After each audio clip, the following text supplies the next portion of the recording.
Good afternoon. This is All India Radio. I'm Anuja Kumar with the Midday News.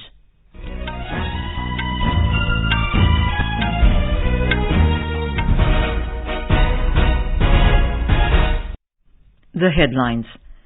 Supreme Court dismisses pleas challenging the Delhi High Court verdict upholding Centre's Agnipath scheme. Home Minister Amit Shah to launch Vibrant Villages program in Arunachal Pradesh this afternoon. A nationwide mock drill underway across all government and private hospitals to review the preparedness of COVID management. Vice President Jagdeep Dhankar inaugurates scientific convention on World Homeopathy Day in New Delhi. And in IPL cricket, Royal Challengers Bangalore to lock horns with Lucknow Super Giants in Bengaluru this evening. And now the news in detail.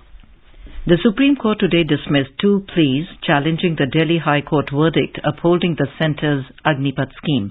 A bench headed by Chief Justice D.Y. Chandrachud said candidates who earlier got selected through recruitment processes like rallies, physical and medical tests for defence forces before the introduction of the Agnipath scheme do not have a vested right to appointment.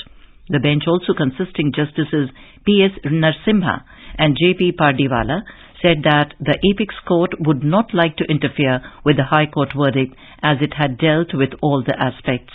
The Delhi High Court had upheld the validity of the Agnipath scheme on the 27th of February.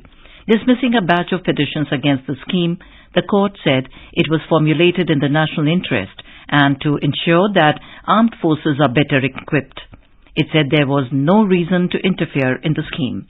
On the 14th June last year, the Union Cabinet approved the Agnipath recruitment scheme for youth to serve in the three services of the armed forces. The youth selected under the scheme will be known as Agniveers. The scheme allows patriotic and motivated youth to serve in the armed forces for a period of 4 years. Home Minister Amit Shah will launch the Vibrant Villages program in Kibithu, a border village in the Anjao district of Arunachal Pradesh, this afternoon. The Union Government has approved the Vibrant Villages program with central components of 4,800 crore rupees, including 2,500 crore rupees exclusively for road connectivity for the financial years 2022-23 to 2025-26. Under the program, 2,967 villages in 46 blocks of 19 districts abutting the northern border in the states of Arunachal Pradesh, Sikkim, Uttarakhand and Himachal Pradesh and the Union Territories of Ladakh have been identified for comprehensive development.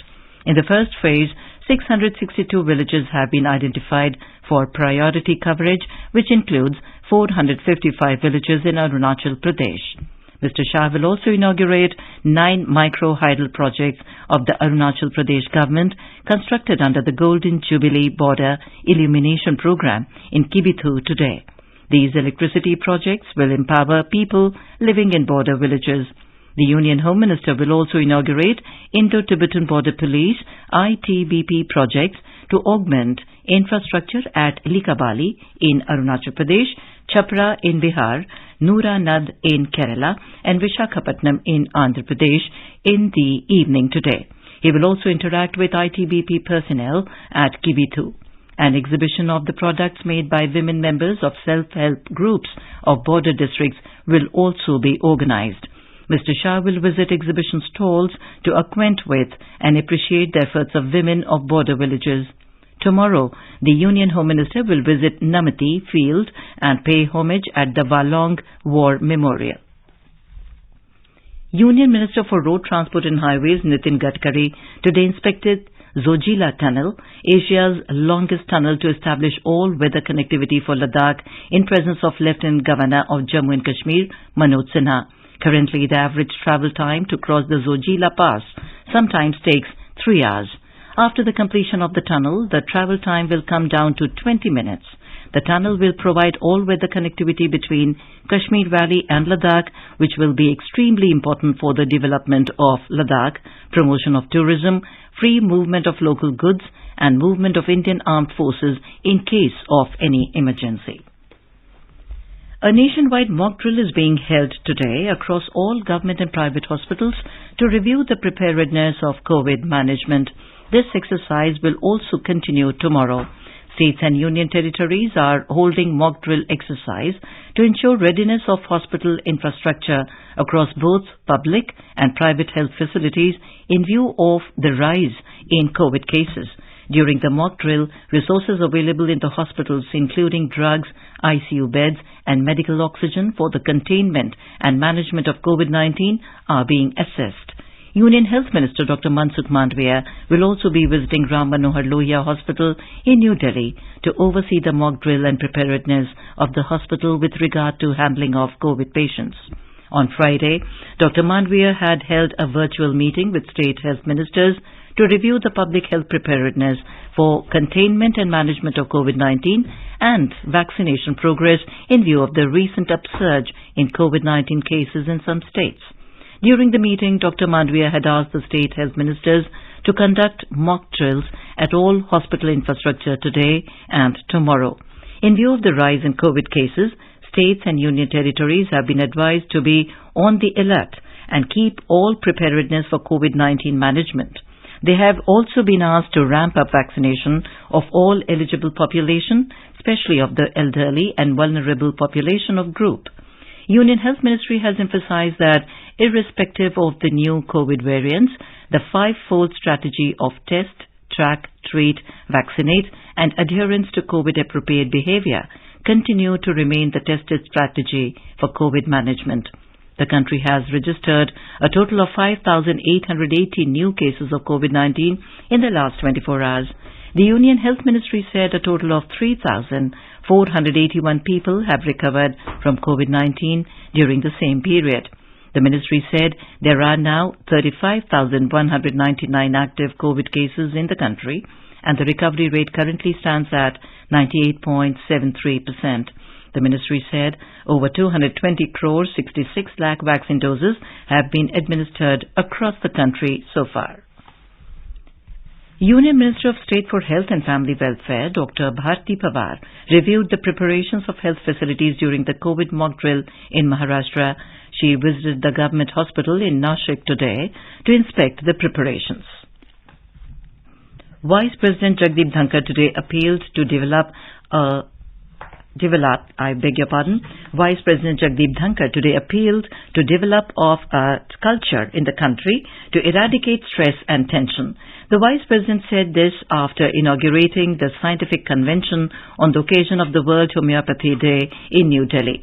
The convention has been organized by the Central Council for Research in Homeopathy under the Ministry of Ayush.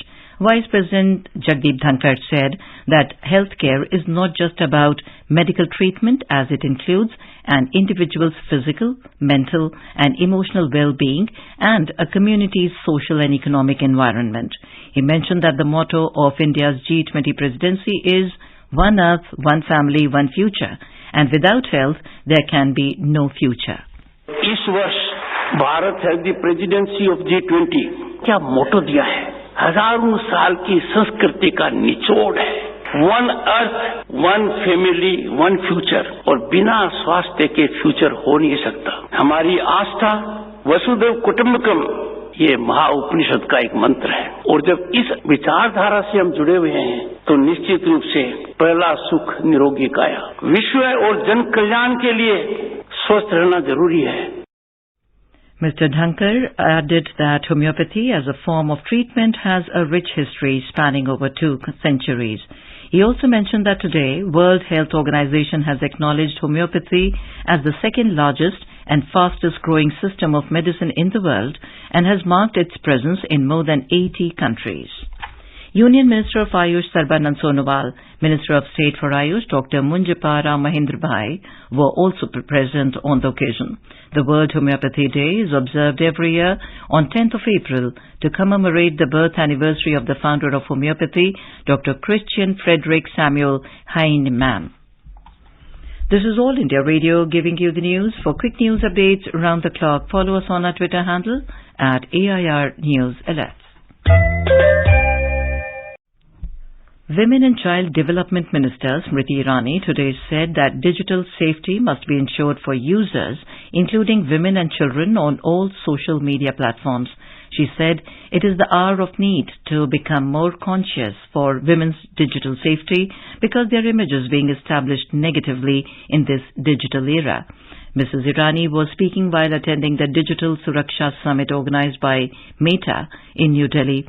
Highlighting the fake accounts on social media platforms, the minister said that there should be a mechanism in place to identify the fake accounts and remove that. She said that all stakeholders, including parents, academic institutions and civil societies, should be taken on board to make a comprehensive digital safety policy for the children. Under sweep activities, electoral literacy clubs are started in Karnataka to educate the young and first-time voters about the election and its significance in the demographic system of governance. Our Bengaluru correspondent says that the clubs comprising students in the age group of 14 and 21 in rural and urban settings are benefiting from it. More from our correspondent. The Electoral Literacy Club engages school and college students through interesting activities and hands-on experience on electoral rights and the electoral process of registration and voting. The nodal officer managing the club activities in Bengaluru, Dr. Veena, spoke to AIR News on the role played by the club to educate young voters. I love democracy but hate politics is the attitude of youth. But ELCs help students to be a part of decision making and also be a part of political participation. The various other information has also been given through ELC, which says that the students who cross the age of 17 years are eligible to enroll their names in the electoral roll. I appeal to all the first-time voters and public to be a part of democracy by casting your valuable votes in the upcoming elections. The electoral literacy clubs organize activities and games to stimulate and motivate students to think and ask questions. This will strengthen the culture of electoral participation among the young and future voters. Sudhindra, AIR News, Bengaluru. Key domestic indices were trading with modest gains in the afternoon trade. The Sensex at the Bombay Stock Exchange rose 157 points or 0.26% to trade at 59,990. The Nifty at the National Stock Exchange advanced 62 points or 0.35% to trade at 17,661 a short while ago. The U.S. Navy said that its guided missile destroyer USS Milius conducted a navigational rights and freedoms mission in the South China Sea near the Spratly Islands today. It said the operation by the destroyer was consistent with international law. The Navy said at the conclusion of the operation, USS Milius exited the excessive claim area and continued operations in the South China Sea. The announcement came as China's military simulated precision strikes against Taiwan in military drills around the island amid growing tensions between China and the US in the region. In IPL cricket today, Royal Challengers Bangalore will lock horns with Lucknow Super Giants at M. Chinnaswamy Stadium in Bengaluru. The match will start at 7:30 p.m. Last night, the Sunrisers Hyderabad defeated Punjab Kings by 8 wickets at Rajiv Gandhi International Stadium in Hyderabad. Put into bat first, Punjab Kings scored 143 runs for the loss of 9 wickets in stipulated 20 overs. In reply, Hyderabad overhauled the target, losing 2 wickets in 17.1 overs, riding on Captain Shikhar Dhawan's unbeaten 99 off 66 balls. He was declared player of the match. Earlier yesterday in another fixture, Kolkata Knight Riders beat defending champion Gujarat Titans in last over chasing target of 204 runs at Narendra Modi Stadium in Ahmedabad. Knight Riders Rinku Singh scored 48 off 21 balls, hitting 6 sixes and was adjudged player of the match. And now, before we end the bulletin, the headlines once again. Supreme Court dismisses pleas challenging the Delhi High Court verdict upholding Centre's Agnipath scheme. Home Minister Amit Shah to launch Vibrant Villages program in Arunachal Pradesh this afternoon. A nationwide mock drill underway across all government and private hospitals to review the preparedness of COVID management. Vice President Jagdeep Dhankar inaugurates Scientific Convention on World Homeopathy Day in New Delhi. And in IPL cricket, Royal Challengers Bangalore to lock horns with Lucknow Super Giants in Bengaluru this evening. And with that, we end the midday news.